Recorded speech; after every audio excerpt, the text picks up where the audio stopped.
The class. So good evening to everyone. जल्दी से सभी बच्चे फटाफट से ज्वाइन कर लो, फटाफट से सभी बच्चे आ जाओ।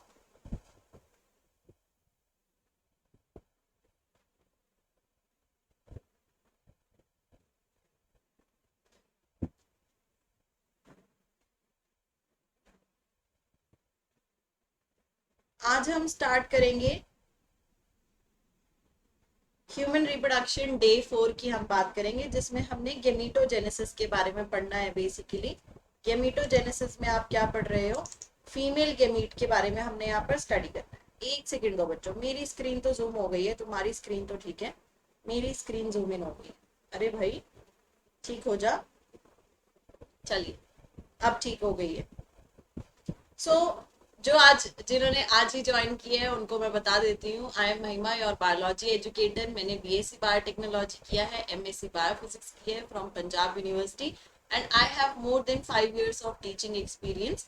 सो हमने स्टार्ट करना है ह्यूमन रिप्रोडक्शन डे 4, जिसमें हम गेमीटोजेनेसिस इन फीमेल के बारे में बात करेंगे एंड मेंस्ट्रुएशन साइकिल के बारे में बात करेंगे।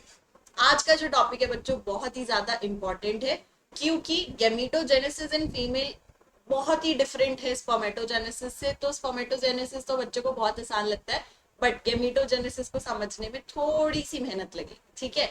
ऐसे ही सेम आपका जो मेंस्ट्रुएशन साइकिल है, मेंस्ट्रुएशन साइकिल की अगर हम बात करें तो मेंस्ट्रुएशन साइकिल भी थोड़ा कॉम्प्लिकेटेड है, बट मैं थोड़ा इजी बनाकर तुम्हारे को समझाऊंगी तो डेफिनेटली तुम्हें समझ आ जाएगा। चलिए तो स्टार्ट करते हैं। हम गेमीटोजेनेसिस की अगर हम बात करें तो गेमीटोजेनेसिस में आपको पता ही है क्या होगा। गेमीटोजेनेसिस, जेनेसिस मींस फॉर्मेशन। किसका फॉर्मेशन? गेमीट का फॉर्मेशन। तो हमने देखा था कि दो तरह के गेमीट्स का फॉर्मेशन हो रहा है, स्पर्मेटोजोआ एंड ओवा। तो ओवा के प्रोडक्शन को हम क्या नाम देते हैं? oogenesis। हमने आज किसको डिस्कस करना है? oogenesis को। Genesis means formation, genesis means formation। O here stands for ova, ovum या एग आप कह सकते हो, ठीक है। ओवा, ओवम या एग आप बोल सकते हो। तो oogenesis क्या है? The process of formation of ओवा, ओवम या फिर आपका egg is called oogenesis। oogenesis आप किसको बोल रहे हो? ओवम के प्रोडक्शन के प्रोसेस को आप क्या बोल रहे हो? oogenesis बोल रहे हो। अब स्पर्मेटोजेनेसिस की अगर हम बात करें तो स्पर्मेटोजेनेसिस में हमने पढ़ा था कि स्पर्मेटोजेनेसिस आपका बेसिकली स्टार्ट हो जाता है कौन से स्टेज पे? आपका प्यूबर्टी की स्टेज पे वो स्टार्ट हो जाता है, ठीक है। बट अगर oogenesis की बात करें तो oogenesis आपका स्टार्ट हो जाता है एम्ब्रियोनिक स्टेज पे ही। एम्ब्रियोनिक डेवलपमेंट के टाइम पे ही oogenesis जो है ये स्टार्ट हो जाता है। ये सबसे इंपॉर्टेंट इंफॉर्मेशन है, ठीक है, कि oogenesis कब स्टार्ट हो रहा है? एम्ब्रियोनिक डेवलपमेंट के ही टाइम पे। कोई भी फीमेल जब किसी फीमेल ऑफस्प्रिंग को बर्थ देती है तो जो फीटस होता है वो मदर की वूम में है बच्चों। ये वूम है, यूट्रस है। इस यूट्रस में ये फीटस है बेसिकली, ठीक है। ये फीटस यहाँ पे ग्रो कर रहा है। ये जो फीटस है, इस फीटस की ओवरी की मैं बात कर रही हूँ। इस फीटस की ओवरी की मैं बात कर रही हूँ। इस फीटस की ओवरी में प्रोडक्शन होगा आपके फीमेल गेमीट। इस फीटस की ओवरी में प्रोडक्शन होगा फीमेल गेमीट का। फीमेल गेमीट कैसे बनेगा? सबसे पहले आपके मदर सेल्स होंगे। मदर सेल्स होंगे, ये मदर सेल्स जो है ये मिलियंस में प्रोड्यूस होंगे बच्चों। मदर सेल कौन सा है आपका? oogonia। इसकी हमने बात करी थी, ठीक है। मैंने अब तक आपको क्या बताया? oogenesis क्या है? ओवम का प्रोडक्शन, फॉर्मेशन। ये जो फॉर्मेशन है ये आपका एम्ब्रियोनिक डेवलपमेंट के टाइम पे ही स्टार्ट हो जाता है। ये एम्ब्रियोनिक डेवलपमेंट में जब फीटस होता है आपका, उस फीटस की ओवरी में, उस फीटस की ओवरी में मिलियंस ऑफ मदर सेल्स जो है वो बनते, ठीक है, जिनको हम क्या बोलते हैं? oogonia बोलते हैं। अब ये जो oogonia है बच्चों आपके, ये oogonia डिवाइड करके, ये डिवीजन शो करके क्या बना देते हैं? प्राइमरी प्राइमरी oocyte फॉर्म करते हैं, ठीक है। ये डिवीजन शो करके क्या बना देते हैं? Primary oocyte। कौन सी डिवीजन करेंगे यहाँ पर? ये सबसे इंपॉर्टेंट बात, माइटोसिस। ठीक है, कौन सी डिवीजन कर रहे हैं यहाँ पर, माइटोसिस परफॉर्म कर रहे हैं। तो हमने क्या कहा कि सबसे पहले हमारे पास क्या है, ऊगोनियम है। ऊगोनियम में क्या हुई, माइटोसिस हुई। माइटोसिस करके इसने क्या बना दिया, प्राइमरी oocyte बना दिया। प्राइमरी oocyte बना दिया। अब ये जो आपका प्राइमरी oocyte बना है ना बच्चों, याद क्या रखना है, एक लाइन आपकी एनसीईआरटी में दी हुई है, no more ugonium, no more ugonium are formed or added after birth। ठीक है, जब फीमेल जो ऑस्प्रिंग है, जो फीटस थी, जो यूट्रस में ग्रो कर रही थी, ग्रोथ करते टाइम पे एम्ब्रियोनिक स्टेज पे ही ऊगोनियम का फॉर्मेशन हो रहा था। ऊगोनियम का फॉर्मेशन हो गया, उसके बाद जब उसका बर्थ हुआ, जैसे ही ऊगोनियम आपके बन गए, तो एम्ब्रियोनिक स्टेज से बर्थ तक की स्टेज पे जब बर्थ हुआ, इसके बाद अब कोई ऊगोनियम ऐड नहीं होंगे। बर्थ होने के बाद no more oogonia are formed और एडेड आफ्टर बर्थ। ठीक है, बर्थ होने के बाद ये फॉर्म नहीं हो रहे। अब इनका नंबर क्या होने लगता है, डिक्रीज होने लगता है। इनका नंबर क्या होने लगता है, डिक्रीज। पहले ये होते हैं 6 lakhs में। ठीक है, एम्ब्रियोनिक स्टेज पे ये कितने होते हैं, 6 lakhs में होते हैं। फिर जैसे ही बर्थ होता है, तो बर्थ होने के टाइम पे ये आपके कितने रह जाते हैं, 1.5 to 2 लाख के अराउंड। ठीक है, 1.5 to 2 lakhs के अराउंड जो है इनका नंबर रह जाता है। फिर आफ्टर बर्थ प्यूबर्टी की एज तक आते आते, प्यूबर्टी की एज तक आते आते ये कितने रह जाते हैं, सिर्फ 60,000 to 80,000 रह जाते हैं। ठीक है, 60,000 to 80,000 नंबर रह जाता है, ये नंबर डिक्रीज होता है। अब यहां पर क्या है, बेसिकली ये जो आपका ऊगोनियम था, ऊगोनियम का मैंने आपको बताया, ये डिवाइड करके क्या बनाएगा, प्राइमरी oocyte बनाएगा। इसने बता दिया प्राइमरी oocyte। अब प्राइमरी oocyte ना ऐसे ही नहीं प्रेजेंट होता है। प्राइमरी oocyte जो है आपका, वो कुछ लेयर से सराउंडेड होता है। जब प्राइमरी oocyte की सराउंडिंग में ग्रेन्युलोसा ग्रेन्युलोसा सेल्स आ जाते हैं। ठीक है, ग्रेन्युलोसा सेल्स की लेयर आ जाती है, कवरिंग आ जाती है, तो इस स्ट्रक्चर को हम नाम दे देते हैं प्राइमरी फॉलिकल। ठीक है बच्चों, इस स्ट्रक्चर को आप क्या नाम दोगे, प्राइमरी फॉलिकल। ये बन गया आपका प्राइमरी oocyte, इसकी सराउंडिंग में ग्रेन्युलोसा सेल्स की लेयर, इसको आपने क्या नाम दे दिया, प्राइमरी फॉलिकल। फिर आपका प्राइमरी फॉलिकल जो है, प्राइमरी फॉलिकल में अभी भी प्राइमरी oocyte पड़ा है, एक ग्रेन्युलोसा लेयर की सेल्स की लेयर। अब इसकी सराउंडिंग में एक और न्यू थीका का फॉर्मेशन हो जाता है, एक और न्यू लेयर का फॉर्मेशन हो जाता है। अब यहाँ पर 2 लेयर्स आ गई, इसको आप क्या बोल रहे हो, सेकेंडरी फॉलिकल। ठीक है, ऐसे ही फिर फर्दर लेयर्स का फॉर्मेशन हो रहा है, ऐसे ही लेयर्स का फॉर्मेशन हो रहा है, और आपका क्या बन रहा है, टर्शरी फॉलिकल बन रहा है। टर्शरी फॉलिकल का फॉर्मेशन हो रहा है। टर्शरी फॉलिकल में स्पेशल क्या है कि यहाँ पर एक कैविटी प्रेजेंट होती है। यहाँ पर ना ये इस तरह से, ये आपका प्राइमरी oocyte के पास एक कैविटी प्रेजेंट होगी, जिसको हम नाम देते हैं एंट्रम। Antrum is cavity. ठीक है, फ्लूड फिल्ड कैविटी होती है, इसमें फ्लूड भरा होता है, ऐसी कैविटी यहाँ पर प्रेजेंट होती है, जिसको आप एंट्रम नाम दे रहे हो। और अभी भी ये क्या है, ये जो अंदर प्रेजेंट है, ये क्या है आपका, प्राइमरी oocyte। ठीक है बच्चों, ये क्या है आपका, प्राइमरी oocyte है। अब इस टर्शरी फॉलिकल में चेंजेस आते हैं। ये जो प्राइमरी oocyte आपने पढ़ा, ये प्राइमरी oocyte का जो डिवीजन है, ये सस्पेंड हो जाता है। ठीक है, जब ये प्राइमरी oocyte यहाँ पर बन गया था, ये प्राइमरी oocyte का डिवीजन जो है वो सस्पेंड हो गया था। अब देखो, हर बार फॉलिकल, प्राइमरी फॉलिकल में भी प्राइमरी oocyte है, सेकेंडरी फॉलिकल में भी प्राइमरी oocyte है, टर्शरी फॉलिकल में भी प्राइमरी oocyte है। दैट मीन्स प्राइमरी oocyte आगे डिवाइड ही नहीं किया, सिर्फ आपके फॉलिकल्स बनते जा रहे थे। तो ये प्राइमरी oocyte जो बना था आपके ऊगोनियम से, इस वाले पे वापस आ जाओ, ये प्राइमरी oocyte जो आपका oogoनियम से बना था, इसकी डिवीजन जो है, इसकी डिवीजन बच्चों सस्पेंड हो जाती है एट प्रोपफेज 1। प्रोपफेज 1, ये फेजेस आपने पढ़े सेल साइकिल, सेल डिवीजन के अंदर, प्रोफेज, मेटाफेज, एनाफेज, टीलोफेज।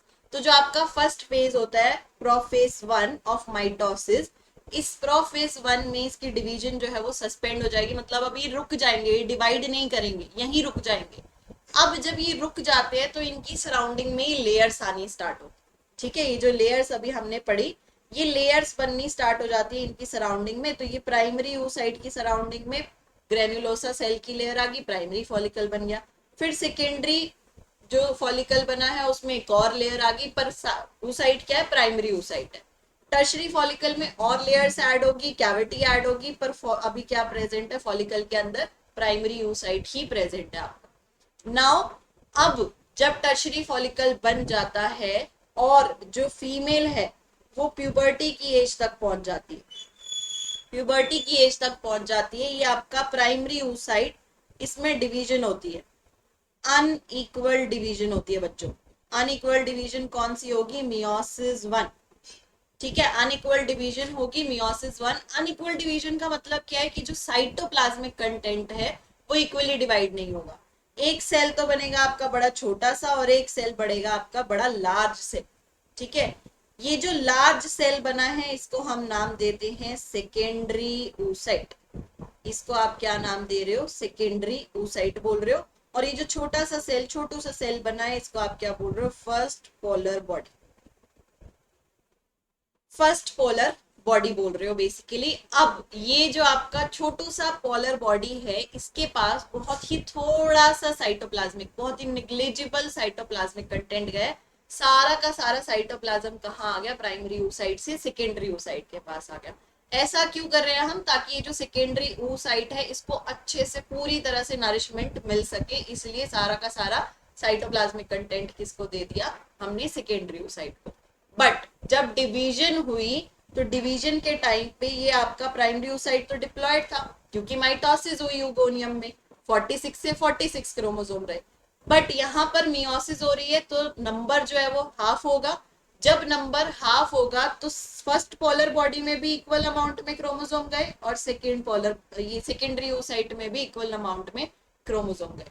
तो दैट मीन सेकेंडरी oocyte जो है उसके पास कितने, हेप्लॉइड नेचर रहा, 23 क्रोमोसोम जो है वो ट्रांसफर, यानी कि न्यूक्लियर डिवीजन का जो कंटेंट है वो तो आपका बिल्कुल सेम गया, हाफ हाफ गया, बट अनइक्वल डिवीजन किसकी हुई, साइटोप्लाज्मिक कंटेंट, ठीक है। साइटोप्लाज्म जो है वो आपका फर्स्ट पोलर बॉडी के पास बहुत ही थोड़ा सा गया और सेकेंडरी oocyte के पास सारा मैक्सिमम साइटोप्लाज्म जो है वो चला। अब जब ये सेकेंडरी oocyte बनता है, इसकी डिवीजन भी यहाँ पर सस्पेंड हो जाती है, suspended at metaphase, suspended at metaphase of meiosis 1, ठीक है। मियोसिस 1 के मेटाफेज पे इसकी जो ग्रोथ है, जो डिवीजन है वो क्या हो जाएगी, सस्पेंड हो जाएगी, रुक जाएगी, यानी कि अब भी ये डिवाइड नहीं करेगा। ये कब डिवाइड करना स्टार्ट करेगा, प्राइमरी oocyte ने तो प्यूबर्टी पे आते ही डिवाइड करना स्टार्ट कर दिया था, ये कब डिवाइड करेगा, जब आपका इस सेकेंडरी oocyte के साथ स्पर्म आकर फ्यूज करेगा, उस टाइम पे इसकी डिवीजन फर्दर स्टार्ट हो जाएगी। अब ये जो सेकेंडरी oocyte है आपका, ये सेकेंडरी oocyte ये डिवाइड करेगा, अगेन अनइक्वल डिवीजन करेगा, अनइक्वल डिवीजन करेगा ऑफ मियोसिस 2, मियोसिस 2 में अनइक्वल डिवीजन होगी, अनइक्वल डिवीजन से एक बड़ा सेल फॉर्म होगा जिसको आप क्या बोल रहे हो, ओवम बोल रहे हो, एक छोटा सेल फॉर्म होगा जिसको आप क्या बोल रहे हो, सेकेंड पोलर बॉडी, ये छोटू सेल को हम क्या बोल रहे हैं, सेकेंड पोलर बॉडी, ठीक है बच्चों। अब फटाफट से देखो मैंने आपको क्या बताया, इसीलिए कह रही हूँ थोड़ा सा ट्रिकी है oogenesis जो है, बट बहुत इजी है अगर आपने एक बार समझ लिया। इस डायग्राम में अब हम फटाफट से देख लेते हैं हमने क्या बात करी। सबसे पहले मिलियंस में oogoनियम सेल्स प्रोड्यूस होंगे, वो oogoनियम सेल्स में डिवीजन हो रही है, माइटोसिस कर रहे हैं, माइटोसिस करके उन्होंने क्या बना दिया, प्राइमरी oocyte फॉर्म कर दिया। प्राइमरी oocyte जो है वो फर्दर डिवीजन नहीं करेगा, उसकी डिवीजन जो है सस्पेंड हो जाएगी एट प्रोफेस 1। प्रोफेस 1 में ही इसकी डिवीजन जो है वो आपकी सस्पेंड हो जाएगी। ठीक है, प्राइमरी oocyte की सराउंडिंग में जब डिवीजन सस्पेंड हुई है तो प्राइमरी oocyte की सराउंडिंग में आपकी सेल्स की लेयर आने लगेगी, उसको हम क्या कहेंगे कि ग्रेन्युलोसा सेल्स की लेयर आ रही है। प्राइमरी oocyte में सेल्स की लेयर आई, पहली लेयर आई उसको आपने क्या बोल दिया, प्राइमरी फॉलिकल बोल दिया। फिर एक और लेयर आई, आपने उसको क्या बोल दिया, सेकेंडरी फॉलिकल बोल दिया। फिर और लेयर आई और कैविटी आई, उसको आपने क्या बोल दिया, टर्शरी फॉलिकल बोल दिया। ठीक है, टर्शरी फॉलिकल तक बनने के बाद ये आपकी प्यूबर्टी की एज में भी पहुंच जाएंगे, फीमेल जो है आपकी प्यूबर्टी की एज में पहुंच जाएगी और डिवीजन फिर से स्टार्ट हो जाएगी। अब डिवीजन स्टार्ट होगी तो अनइक्वल डिवीजन होगी। कैसी डिवीजन होगी, अनइक्वल डिवीजन होगी प्राइमरी oocyte में, जिसकी वजह से एक लार्ज सेल फॉर्म होगा जिसको आप क्या नाम दे रहे हो, सेकेंडरी oocyte। सेकेंडरी oocyte और एक छोटू बॉडी बनेगी जिसको हम क्या बोल रहे हैं, फर्स्ट पोलर बॉडी। ये क्या हो रहा है आपका, मियोसिस 1 हो रही है। अब इस मियोसिस 1 के टाइम पे जो सेकेंडरी oocyte बना है इसकी भी डिवीजन जो है वो सस्पेंड हो जाएगी, सस्पेंडेड एट मेटाफेस 1। मेटाफेस 1 में इसकी जो डिवीजन है ये सस्पेंड हो जाएगी, ये भी रुक जाएगा। कब तक रुकेगा, जब तक इस सेकेंडरी oocyte के पास आकर स्पर्म्स जो है, ये स्पर्म्स जो है ये फ्यूज नहीं करता। ठीक है, जैसे ही स्पर्म आकर सेकेंडरी oocyte के साथ फ्यूज करेगा, इसमें फटाफट से डिवीजन स्टार्ट हो जाएगी। अगेन अनइक्वल डिवीजन होगी, किसकी, मियोसिस 2 की। मियोसिस 2 की अनइक्वल डिवीजन होगी, एक लार्ज सेल प्रोड्यूस होगा जिसको हम क्या बोल रहे हैं, ओवम, और सेकेंड पोलर बॉडी फॉर्म। ठीक है, सेकेंड पोलर बॉडी जो है ये आपकी फॉर्म होगी। ये ओवम जो फॉर्म हुआ है ये फाइनली आपका फीमेल गेमीट बना। अब एक चीज और रह गई है इसमें, सुनो जरा ध्यान से, बड़ी जरूरी है। ये मैंने तुम्हें कहा कि टर्शरी फॉलिकल बना, टर्शरी फॉलिकल में प्राइमरी oocyte था, अब सेकेंडरी oocyte कहाँ जाएगा। सेकेंडरी oocyte क्या होता है बच्चों, जब टर्शरी फॉलिकल आपका एक मेच्योर फॉलिकल में कन्वर्ट हो जाता है, टर्शरी फॉलिकल एक मेच्योर फॉलिकल में कन्वर्ट हो जाता है जिसको हम नाम देते हैं ग्राफियन फॉलिकल। ठीक है, इसको आप क्या नाम देते हो, ग्राफियन फॉलिकल बोलते हो। ये ग्राफियन फॉलिकल जो है इसके पास अगेन वही फ्लूइड फिल्ड कैविटी है जिसको आप क्या बोल रहे हो, एंट्रम बोल रहे हो। ठीक है, और इधर जो अब oocyte है, जो oocyte प्रेजेंट है, ये oocyte कौन सा है आपका, सेकेंडरी oocyte। यानी कि ग्राफियन फॉलिकल जब बन जाता है, टर्शरी फॉलिकल से जब ग्राफियन फॉलिकल बनता है तो ग्राफियन फॉलिकल के पास प्राइमरी oocyte ना होकर क्या होता है, सेकेंडरी oocyte। दैट मीन्स कि टर्शरी फॉलिकल में ही डिवीजन हुई थी प्राइमरी oocyte की, और जब वो ग्राफियन फॉलिकल में कन्वर्ट हुआ तो ग्राफियन फॉलिकल में अब आपको क्या मिला, सेकेंडरी oocyte मिला, जो कि प्राइमरी oocyte की डिवीजन से मिला।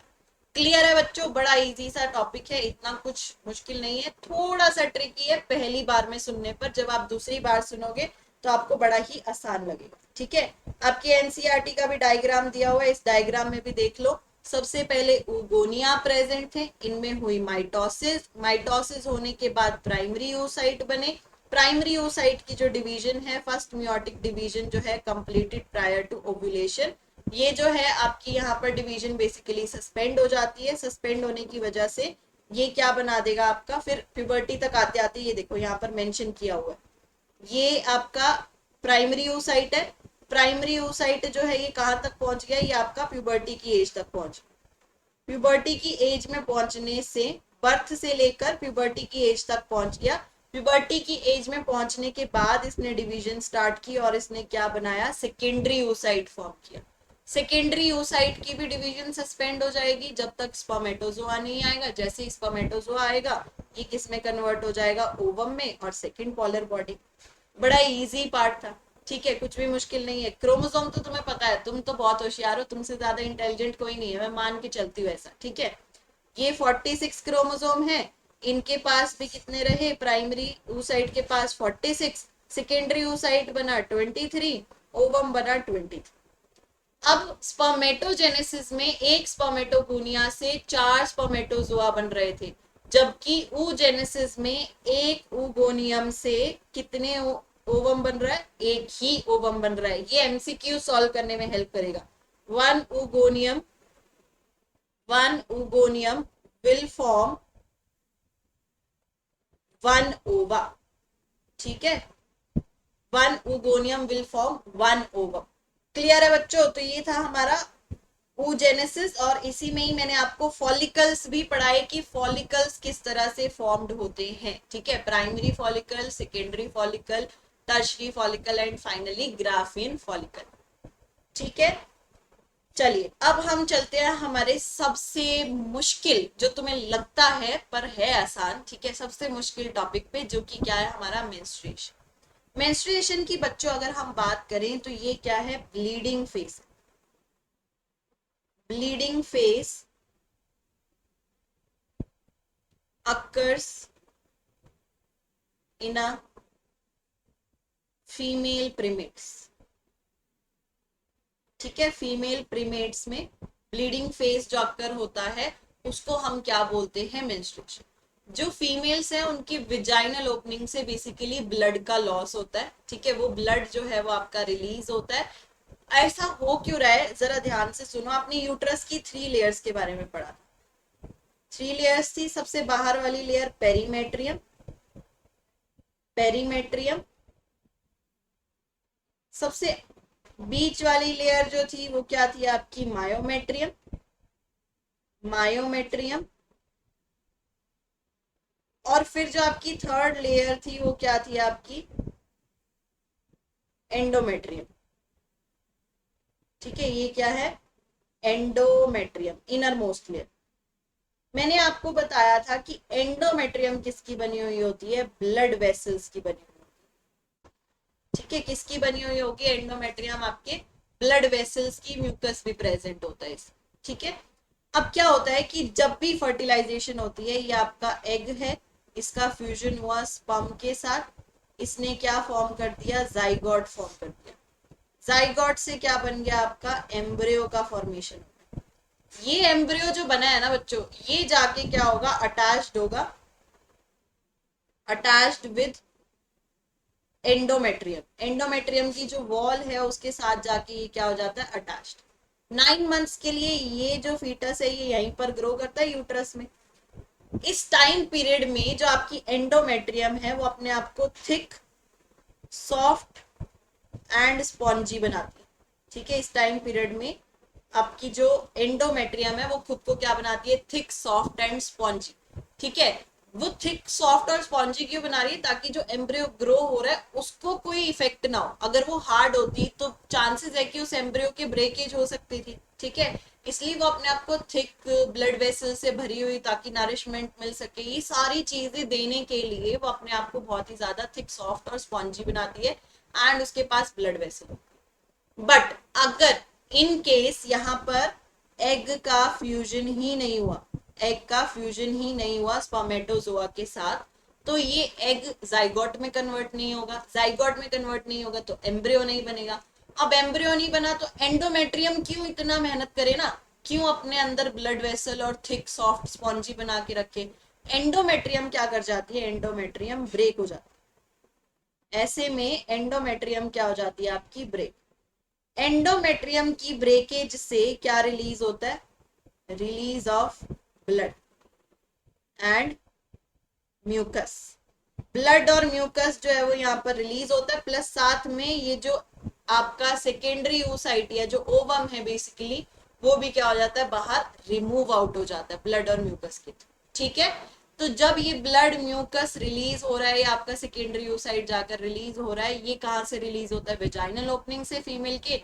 इसी प्रोसेस को हम क्या नाम देते हैं, मेंस्ट्रुएशन। ब्लीडिंग फेस या removal of blood from the vaginal opening of a female primates is known as menstruation. Now menstruation की अगर हम बात करें, menstruation आपकी जब स्टार्ट होती है तो उस कंडीशन को हम बोलते हैं मिनार्क, एंड जब एंड होती है तो उस कंडीशन को हम बोलते हैं मीनोपोज। मिनार्क क्या है, starting, starting phase of menstruation, starting phase of menstruation, जो कि क्या कब होती है स्टार्ट, प्यूबर्टी की एज में, प्यूबर्टी की एज में 11 to 12 ईयर्स के अराउंड। एंड मीनोपॉज क्या है, ending ending phase of ending phase of menstruation. वो जनरली आपका डिफरेंट बुक्स में वैसे अलग अलग मेंशन है, 45 to 55 ईयर्स का एज का एवरेज ले लेते हैं, ठीक है, इतना कुछ अराउंड आपका ये अप्रोक्स एंडिंग हो जाता है मेंस्ट्रुएशन का, जिस टाइम पे मेंस्ट्रुएशन स्टॉप हो जाएगी। और इसके स्टॉप होने के बाद फीमेल में एग का फॉर्मेशन भी नहीं होता है, ठीक है, इस एज के बाद फीमेल में एग का फॉर्मेशन भी नहीं होगा। स्पर्मेटोजोआ जो है वो तो लाइफ टाइम बनते रहते हैं मेल्स, बट एग का फॉर्मेशन नहीं होता है फीमेल्स में आफ्टर मिनोपोज। ठीक है बच्चों, क्लियर? तो मिनार्क और मिनोपोज दो टर्म। अब इसमें ना एक आपका एनसीईआरटी का डायग्राम दिया हुआ है, उसको समझाने से पहले मैं अपने वे से आपको कुछ चीजें समझाऊंगी। यहाँ पर आपने कुछ चीजों के बारे में समझना है। ये आपको इस तरह से एक चार्ट मेंशन है, ये जरा ध्यान से देख। ये first day, fifth day, 14th day, 28th day, ठीक है। मेंस्ट्रुअल साइकिल जो है वो आपकी 28 डेज साइकिल है, यानी कि हर 28 डेज बाद जो है ये अपने आप को दोबारा रिपीट करती है, पीरियोडिक साइकिल है, 28 डेज बाद फिर से रिपीट होगी। अब यूट्रस को तो नहीं पता ना, ओवरी में हर मंथ आपका एग का फॉर्मेशन हो रहा है। आपको पता है कि एक ओवरी जो है, इधर ओवरी है, एक इधर ओवरी है, दोनों ओवरी में साइमल्टेनियसली, मतलब एक मंथ में एक ही ओवरी का प्रोडक्शन हो रहा है, साइमल्टेनियसली नहीं हो रहा है, एक साथ नहीं होंगी दोनों चीज। ये ओवरी है, ओवरी में एग का प्रोडक्शन हुआ, अगर ये एग का प्रोडक्शन जनवरी में इस ओवरी में हुआ है तो फरवरी में एग का प्रोडक्शन इस वाली ओवरी में होगा, लेफ्ट वाली ओवरी में होगा, ठीक है, क्लियर? तो इस तरह से चलता रहता है। फिर मार्च में राइट ओवरी में, अप्रैल में आपका लेफ्ट ओवरी में, ठीक है। तो इस तरह से ओवरी में ओवा का प्रोडक्शन होता रहता है हर मंथ। अब वो हर मंथ तो स्पर्मेटोजोआ उसके साथ आकर फ्यूज नहीं कर रहे ना बच्चों, जिस भी टाइम स्पर्मेटोजोआ आके फ्यूज करेंगे उस टाइम पे तो चलो गेस्टेशन पीरियड स्टार्ट हो गया, प्रेगनेंसी पीरियड। जिस टाइम पे स्पर्मेटोजोआ आकर फ्यूज नहीं करेंगे तो ये एग को रिलीज भी तो करना है, ब्लड वेसल टूटेगी, दैट मीन्स मेंस्ट्रुएशन होगी। तो मेंस्ट्रुएशन जो है आपकी 28 डेज की साइकिल है, 28 डेज बाद वो बार बार रिपीट होती है, हर महीने वो रिपीट होती है, ओवम को रिलीज कर देती है, प्लस आपके ब्लड वेसल और म्यूकस, ब्लड और म्यूकस का रिमूवल, ठीक है। तो इसलिए हमने यहाँ टोटल 28 डेज दिखाए। अब यहाँ पर ना कुछ इवेंट्स होते हैं बच्चों, ये कुछ इवेंट्स होंगे आपके।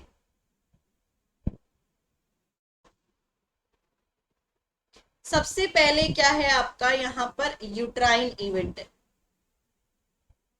यूट्राइन इवेंट यानी कि यूट्रस में क्या हो रहा है, ठीक है, यूट्राइन इवेंट है, यूट्रस में क्या हो रहा है। फिर आपके पास आता है ovarian events, ovarian hormone events, ovary में जो हार्मोन्स है उनका लेवल क्या है बेसिकली। फिर ओवेरियन इवेंट्स, ठीक है, एंड फिर आपका क्या आता है, pituitary hormone, pituitary hormone level, ठीक है। एक बार मैं डायग्राम दिखा भी देती हूँ एनसीईआरटी का तुम्हें, ये देखो, ठीक है, uterine event, ovarian hormone level, ovarian event and pituitary hormone level, ठीक है। और इधर 1 to 28 डेज की साइकिल आपको दिखाई, ठीक है, समझे? अब इसमें क्या हो रहा है बच्चों, जरा ध्यान से देखना। यूट्राइन इवेंट में जब मेंस्ट्रुएशन होता है, फर्स्ट मेंस्ट्रुएशन जो आपकी वो 3 to 5 डेज के लिए रहता है, it last for 3 to 5 days, यानी कि जो ब्लीडिंग फेस होगा वो 3 to 5 डेज के लिए होगा। अब यूट्राइन इवेंट में फर्स्ट 5 डेज तो क्या हो रहा है, मेंस्ट्रुएशन हो रहा है, ये यहाँ पे क्या हो रहा है, मेंसेस हो रहा है, यानी कि ब्लड का लॉस हो रहा है, ठीक है। जब ब्लड का लॉस होता है बच्चों, उस टाइम पे एंडोमेट्रियम की वॉल, मैंने आपको कहा ब्रेक होगी, तो यहाँ पे एंडोमेट्रियम की वॉल जो है ये ब्रेक हो रखी होगी। फिफ्थ डे के बाद जब मेंसेस पूरी हो जाती हैं तो वो एंडोमेट्रियम की वॉल फिर से रिपेयर होना स्टार्ट करती है, अपने आप को फिर से रिपेयर करेगी, तो वो धीरे धीरे धीरे धीरे क्या करती है, अपने आप को रिपेयर करती है। ये इस तरह से यहाँ रिपेयर कर रही है और ये एकदम ठीक होती जाएगी एंड वाले डेज तक। ठीक है, तो इसने यहाँ क्या कर लिया, अपने आप को रिपेयर किया, धीरे धीरे धीरे धीरे क्या कर रही है, अपने आप को रिपेयर कर रही है। इस टाइम पे जब आपकी एंडोमेट्रियम खुद को रिपेयर कर रही होती है, तो जो एक ओवेरियन हार्मोन है, ओवेरियन हार्मोन हमारे पास दो हैं, कौन कौन से पढ़े हुए हैं तुमने, estrogen and progesterone, estrogen and progesterone.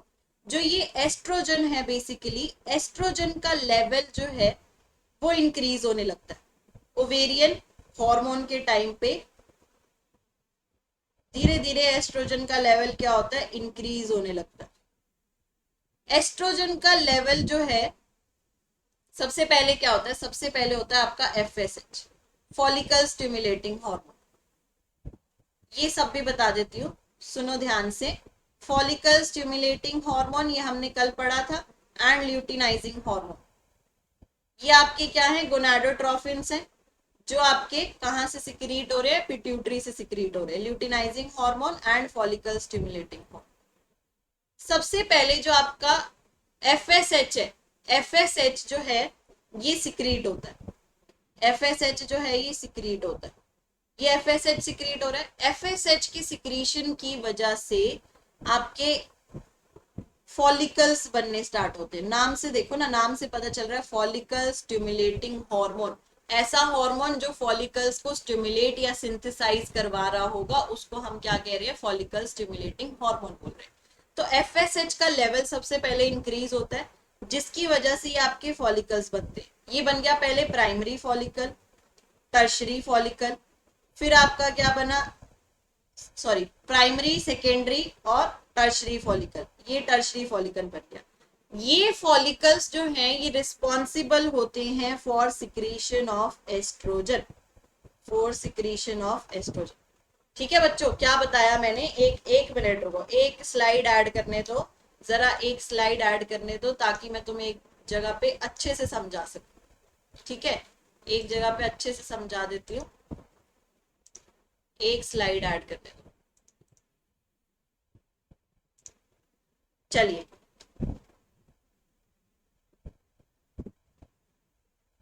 ये हो गई हमारी स्लाइड। अब आपके पास क्या है, मैंने आपको क्या कहा, फॉलिकल स्टिमुलेटिंग हार्मोन एफएसएच जो है, ये एफएसएच क्या करेगा, फॉलिकल्स बनाने में हेल्प करेगा, फॉलिकल्स का फॉर्मेशन करेगा।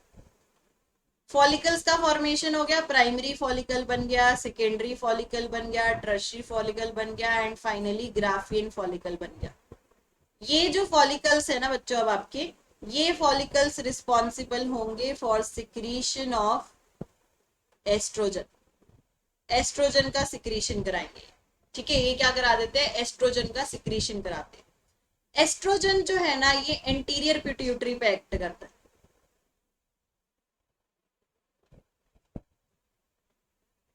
ये किस पे एक्ट करेगा, एंटीरियर पिट्यूटरी पे एक्ट करता है। एस्ट्रोजन एंटीरियर पिट्यूटरी को एक पॉजिटिव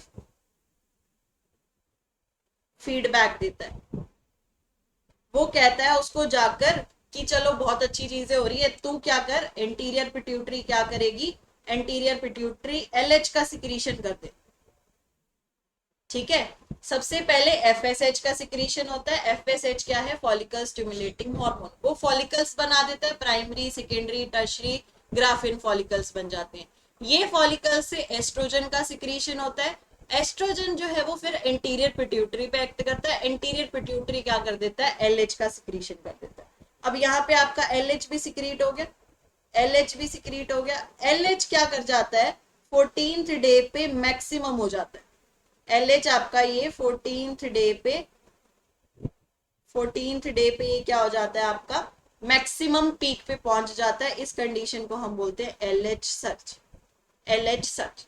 जब एलएच 14th डे पे अपनी मैक्सिमम पोजीशन पे पहुंच जाता है, तो वो एलएच सर्च कराता है, और एलएच सर्च की वजह से, एलएच सर्च की वजह से बच्चों ओव्यूलेशन हो जाता है। ओव्यूलेशन क्या है, अब जो आपका ग्राफियन फॉलिकल था ग्राफियन फॉलिकल की रप्चरिंग हो जाती है, ग्राफियन फॉलिकल की रप्चरिंग हो जाती है और इसके अंदर जो ओवम था उसका क्या हो जाता है, रिमूवल हो जाता है, सेकेंडरी oocyte जो था उसका रिमूवल हो जाता है। तो यहाँ क्या हो गया, removal of ovum is called ovulation. ठीक है, ओवम का रिलीज हो गया, उसको आप क्या बोल रहे हो, ओव्यूलेशन। अब ये 14th डे पे आपका ये यहाँ पे ग्राफियन फॉलिकल था। ठीक है, ये ग्राफियन फॉलिकल के पास सेकेंडरी oocyte थी। ये ग्राफियन फॉलिकल क्या हो गया, रप्चर हो गया और इसने क्या कर दिया, ओवम या सेकेंडरी oocyte को रिलीज कर दिया। ठीक है, अभी तो सेकेंडरी oocyte ही बोलेंगे, जब स्पर्म आकर फ्यूज कर जाते हैं तब ओवम बोलते हैं। ठीक है, बट ओवम मेंशन है आपकी एनसीईआरटी में भी, तो इसलिए हम ओवम ही बोलते हैं फिलहाल, पर एक्चुअल में सेकेंडरी oocyte होता है, ये तुम ध्यान रखो। ठीक है, ये आपका सेकेंडरी oocyte रिलीज हो गया। अब जो बचे हुए सेल्स है, ये जो बचे हुए सेल्स है ग्राफियन फॉलिकल के, ये एक येलोइश बॉडी में कन्वर्ट हो जाते हैं, जिसको हम बोलते हैं corpus luteum. Corpus luteum, corpus luteum किसकी वजह से मेंटेन हो रहा है, आपके ल्यूटिनाइजिंग हार्मोन की वजह से। ये ल्यूटिनाइजिंग हार्मोन जो है ना, ये यहाँ पर अभी सिक्रीट हो रहा है, ये ल्यूटिनाइजिंग हार्मोन। इसको थोड़ा सा और बढ़ा दूं अगर, ये देखो, ये ल्यूटिनाइजिंग हार्मोन जो है ये अभी सिक्रीट हो रहा है जब तक आपका कॉर्पस ल्यूटिनम प्रेजेंट है। फिर ये ल्यूटिनाइजिंग हार्मोन जब इसका लेवल डिक्रीज होने लगेगा तो ये कॉर्पस ल्यूटिनम डीजेनरेट होके व्हाइट बॉडी का फॉर्मेशन कर देगा। ठीक है, कॉर्पस ल्यूटिनम येलोइश बॉडी है, फिर वो डीजेनरेट होके व्हाइट बॉडी का क्या कर देगा, फॉर्मेशन कर देगा। ठीक है, अब ये कॉर्पस ल्यूटिनम जब सिक्रीट होता है, आपका ये कॉर्पस ल्यूटिनम बनता है, तो कॉर्पस ल्यूटिनम की क्या करता है, प्रोजेस्टेरॉन का सिक्रीशन करता है, प्रोजेस्टेरॉन का सिक्रीशन कर देता है कॉर्पस ल्यूटिनम। तो यहाँ पर ये पहले तो प्रोजेस्टेरॉन होता नहीं, पर ये प्रोजेस्टेरॉन एकदम से आ जाता है, ये प्रोजेस्टेरॉन का सिक्रीशन होता है। ठीक है, और फिर जब कॉर्पस ल्यूटिनम जो है ये भी खत्म हो जाता है, ये कॉर्पस ल्यूटिनम क्या करता है, एस्ट्रोजन का भी सिक्रीशन करता है, प्रोजेस्टेरॉन का भी सिक्रीशन करता है। तो ये कॉर्पस ल्यूटिनम एस्ट्रोजन का भी सिक्रीशन कराता है, ये कॉर्पस ल्यूटिनम एस्ट्रोजन का भी सिक्रीशन कराता है। ये है आपका एस्ट्रोजन और ये है आपका प्रोजेस्टेरॉन। ठीक है बेटा, फिर एस्ट्रोजन जो है, एस्ट्रोजन आपका जाके अब एंटीरियर पिट्यूटरी को नेगेटिव फीडबैक देता है। वो क्या देगा, नेगेटिव फीडबैक, और वो क्या करा देगा, एलएच के सिक्रीशन को बंद करा देगा। जब उसने पॉजिटिव फीडबैक दिया, पहले उसने क्या किया था, पॉजिटिव फीडबैक दिया था, पॉजिटिव फीडबैक देने की वजह से उसने एलएच का सिक्रीशन बढ़ा दिया था, इंक्रीज करा दिया था। अब ये ग्राफियन फॉलिकल से कॉर्पस ल्यूटिनम बना, कॉर्पस ल्यूटियम में अब इसने क्या किया, प्रोजेस्टेरॉन भी सिक्रीट कर दिया, इसने एस्ट्रोजन भी सिक्रीट कर दिया। इस एस्ट्रोजन ने जाके नेगेटिव फीडबैक दे दिया, एंटीरियर पिट्यूटरी को इसने क्या जाके दे दिया, नेगेटिव फीडबैक दे दिया। जब इसने नेगेटिव फीडबैक दिया इंटीरियर पिट्यूटरी को, तो एलएच का सिक्रीशन जो है वो स्टॉप हो जाता है। एलएच के सिक्रीशन के स्टॉप होने की वजह से, एलएच के सिक्रेशन के स्टॉप होने की वजह से एफएसएच जो है फिर से इंक्रीज हो जाता है, और फिर से अब आपका क्या हो जाएगा, वही साइकिल जो है वो दोबारा रिपीट होने लगेगी। यहाँ पर एफएसएच का सिक्रेशन स्टार्ट होगा, फिर से फॉलिकल बनेंगे, फिर से फॉलिकल बनेंगे, एंडोमेट्रियम ब्रेक हो रही है, मेंस्ट्रुएशन साइकिल हो रही है, वही साइकिल जो है वो रिपीट हो रही है। बड़ा ही आसान है, कुछ भी नहीं है। एक बार जरा इस डायग्राम पे फोकस करो, एनसीईआरटी ने जो डायग्राम दिया है, फर्स्ट 5 डेज तक क्या हो रहा है, मेंसेस हो रही, मेंस्ट्रुएशन परफॉर्म हो रहा है। 5th to 14th डे तक, 14th डे तक आपका क्या हो रहा है, एंडोमेट्रियम क्या कर रही है, रीजनरेट कर रही है, ये और थिकर थिकर थिकर थिकर होती जा रही है। यहाँ पे ये हो रही है, थिक हो रही है। इस फेज को, जो ये 14th डे तक का टाइम पीरियड है जिसमें एंडोमेट्रियम क्या हो रही है, आपकी थिकर हो रही है, इसको हम बोल देते हैं प्रोलिफेरेटिव फेज। प्रोलिफेरेटिव क्यों बोल रहे हैं, क्योंकि सेल्स डिवाइड करके, प्रोलिफेरेट करके नए सेल्स का फॉर्मेशन कर रहे हैं, इसलिए इसको आप क्या बोल देते हो, प्रोलिफेरेटिव फेज बोल देते हो। देन फिर आपका इधर आ जाओ, ovarian pituitary hormone level. Pituitary hormone में सबसे पहले एफएसएच का सिक्रीशन होना स्टार्ट होता है। FSH के सिक्रीशन से आपके फॉलिकल बनते हैं, प्राइमरी फॉलिकल बन गया, सेकेंडरी फॉलिकल बन गया, टर्शरी फॉलिकल बन गया एंड ग्राफियन फॉलिकल बन गया, ग्राफियन फॉलिकल बन गया। ये फॉलिकल्स क्या कर रहे हैं, ये एस्ट्रोजन को सिक्रीट करा रहे हैं। ये फॉलिकल्स किसके लिए रिस्पॉन्सिबल हैं, सिक्रीशन ऑफ एस्ट्रोजन, एस्ट्रोजन को सिक्रीट करा रहे हैं। एस्ट्रोजन क्या करेगा, इंटीरियर पिट्यूटरी को जाके पॉजिटिव फीडबैक देगा। पॉजिटिव फीडबैक की वजह से LH जो है, ये LH जो है इसका लेवल क्या हो जाता है, इंक्रीज हो जाता है और ये 14th डे पे मैक्सिमम लेवल पे पहुंच जाता है। इसको आप क्या बोलते हो, LH सर्ज बोलते हो। LH सर्ज हो गया। LH सर्ज जैसे ही होगा आपका, ये LH अपने मैक्सिमम लेवल पे पहुंचेगा, ग्राफियन फॉलिकल का रप्चर हो जाता है, सेकेंडरी oocyte रिलीज हो जाता है। इस प्रोसेस को हम क्या बोल देते हैं, ओव्यूलेशन। ये कब हो रहा है, आपके 14th डे पे। अब क्योंकि ये इस फेज में आपके फर्स्ट डे से 14th डे तक आपका क्या बन रहा है, फॉलिकल्स फॉर्म हो रहे हैं, इसलिए इस फेज को हम एक और नाम देते हैं, दैट इज फॉलिक्यूलर फेज। इस फेज को आप और क्या नाम दोगे, फॉलिक्यूलर फेज। प्रोलिफेरेटिव फेज तो आपने बोला ही था, इसके अलावा ये हमारा क्या बन गया, फॉलिक्यूलर फेज बन गया। क्लियर है, इतना इतना क्लियर है। अब क्या होगा, जो आपका डीजेनरेट ग्राफिन फॉलिकल है जिसका रप्चरिंग होगी है, वो कन्वर्ट होता है एक येलोइश बॉडी में। ये एक येलोइश बॉडी में कन्वर्ट हो रहा है, जिसको आप क्या नाम दे रहे हो, कॉर्पस ल्यूटियम। कॉर्पस ल्यूटियम दो हार्मोन का सिक्रीशन करता है, प्रोजेस्टेरॉन और एस्ट्रोजन। दो हार्मोन का सिक्रीशन करेगा, प्रोजेस्टेरॉन एंड एस्ट्रोजन। प्रोजेस्टेरॉन जो है आपका, ये प्रोजेस्टेरॉन क्या कर रहा है, ये प्रोजेस्टेरॉन अगर तो कांस्टेंट रहता है, ये प्रोजेस्टेरॉन अगर तो कांस्टेंट रहेगा तो प्रेगनेंसी के टाइम पे ऐसा हो, जो ये ओवम है ना, ओवम जो रिलीज हुआ इसके साथ अगर आकर स्पर्म फ्यूज हो जाएगा, तो स्पर्म फ्यूज हो गया तो जाइगोट बनेगा, जाइगोट बनेगा तो अब आपको एंडोमेट्रियम को ब्रेक नहीं करना होगा, नहीं करना होगा ना। तो एंडोमेट्रियम को एज इट इज मेंटेन रखने के लिए प्रोजेस्टेरॉन जो है उसका सिक्रीशन बहुत जरूरी, ठीक है। वो प्रोजेस्टेरॉन कॉन्टिन्यूसली कांस्टेंट वे में सिक्रीट होगा, तब आपकी एंडोमेट्रियम जो है वो कैसी रहेगी, एज इट इज रहेगी, वो ब्रेक नहीं होगी। और ये प्रोजेस्टेरॉन कौन सिक्रीट करेगा, कॉर्पस ल्यूटियम सिक्रीट करेगा। तो कॉर्पस ल्यूटियम प्रेजेंट होना जरूरी है ड्यूरिंग प्रेगनेंसी। अगर फर्टिलाइजेशन नहीं होती है तो ये जो प्रोजेस्टेरॉन है इसका लेवल फिर से डिक्रीज हो जाएगा, एस्ट्रोजन जो है उसका लेवल भी डिक्रीज होने लगेगा। एस्ट्रोजन प्रोजेस्टेरॉन जो सिक्रीट हुए थे, एस्ट्रोजन जाकर इंटीरियर पिट्यूटरी को नेगेटिव फीडबैक देगा।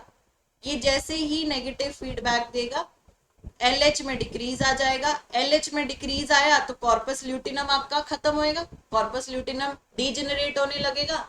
कॉर्पस ल्यूटिनम डीजेनरेट हो गया तो अब एस्ट्रोजन और प्रोजेस्टेरॉन का सिक्रीशन भी स्टॉप हो जाएगा, ठीक है। अब पता चला कि एस्ट्रोजन प्रोजेस्टेरॉन कैसे कम हो रहे, क्योंकि एस्ट्रोजन ने नेगेटिव फीडबैक दे दिया इंटीरियर पिट्यूटरी को, उसने LH कम कर दिया। LH कम कर दिया तो LH कम करने की वजह से कॉर्पस ल्यूटिनम डीजेनरेट हो गया। कॉर्पस ल्यूटिनम डीजेनरेट हुआ तो एस्ट्रोजन और प्रोजेस्टेरॉन भी आपका क्या हो गया, डिक्रीज हो गया, ठीक है। एस्ट्रोजन प्रोजेस्टेरॉन के डिक्रीज होते ही पता चल गया कि अब क्या हो गया, फर्टिलाइजेशन तो हुई नहीं, फर्टिलाइजेशन हुई नहीं तो एंडोमेट्रियम फिर से ब्रेक होगी, फिर से ब्रेक हुई तो मेंस्ट्रुएशन पीरियड स्टार्ट हो गया।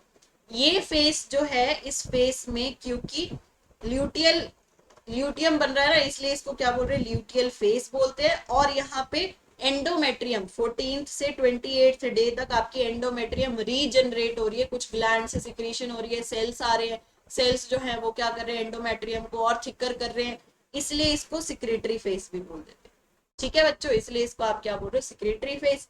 तो ये सारे इवेंट्स जो है आपके किसमें देखने को मिलते हैं, आपको मेंस्ट्रुएशन साइकिल में। डायग्राम बहुत इंपॉर्टेंट है, इस डायग्राम में से क्वेश्चन आते हैं, डायग्राम बेस्ड क्वेश्चन आते हैं, आपको पूछ लेंगे LH सर्ज कौन सा हो रहा है, ये दोनों डायग्राम बना के, ये जो हार्मोनल लेवल वाला है ये आपको बनाकर दिखा देंगे, और ये मेंशन नहीं करेंगे, ये पार्ट मेंशन नहीं करेंगे, और आपसे पूछेंगे कि ये कौन से हार्मोन है, आप बताओगे पिट्यूटरी हार्मोन है, और ये कौन से हार्मोन है, दोनों आपके ओवेरियन हार्मोन, ठीक है। ये कौन से हार्मोन है, ओवेरियन हार्मोन। तो ये सारे चेंजेस जो भी आ रहे हैं इनको क्वेश्चंस हम प्रैक्टिस करेंगे, उसमें आपको बताऊंगी कि किस तरह से क्वेश्चन आता है। आई होप सबको जो है वो अच्छे से मेंस्ट्रुएशन साइकिल जो है वो क्लियर हो गया होगा। अगर स्टिल अभी भी आपको कोई डाउट है, कोई इश्यू नहीं है, आप कमेंट सेक्शन में मैसेज करो, मैं आपकी डाउट को सॉल्व करूंगी। डाउट के लिए अगर स्पेशल क्लास लेनी होंगी, हम स्पेशल क्लासेस भी लेंगे, लाइव आप उसमें मुझसे बात कर सकते हो। उसके लिए आपको क्या करना पड़ेगा, एमर्स बैच को ज्वाइन करना पड़ेगा, ठीक है। एमर्स बैच को ज्वाइन कर लो आप। एमर्स बैच को ज्वाइन करके आप वहां लाइव सेशन जो है वो अटेंड कर पाओगे, डाउट क्लियरिंग सेशंस भी अटेंड कर पाओगे। अगर कोई डाउट है अभी आप कमेंट सेक्शन में मैसेज कर सकते हैं, मैं आपको जरूर उसका आंसर सॉल्व करके दे दूंगी, ठीक है बच्चों। तो इसको टॉपिक को बहुत अच्छे से करना है। नेक्स्ट क्लास में मिलते हैं हम, तब तक के लिए इसको अच्छे से पढ़ाई करो। Take care, bye bye everyone.